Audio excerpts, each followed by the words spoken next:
C'était effectivement peut-être un moment très sympa pour plein de gens, mais alors l'intérêt de venir, je veux dire, bousiller ma fresque de cette manière-là, en fait, je comprends pas.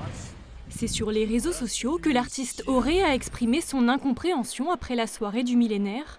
Deux de ses fresques, peintes dans le centre-ville de Caen, ont été maculées de peinture sans son consentement lors d'une performance organisée pour les 1000 ans de la ville. Une démarche que la compagnie du Ballon Vert justifie au nom d'une certaine vision du street art.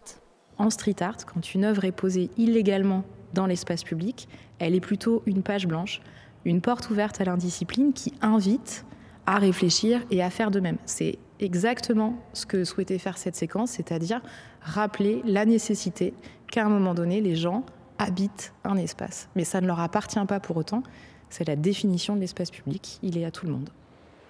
Pas d'excuses en perspective, la compagnie assure que la peinture, de la gouache diluée à l'eau, s'effacera facilement. Mais pour le street artiste, son travail n'a pas été respecté.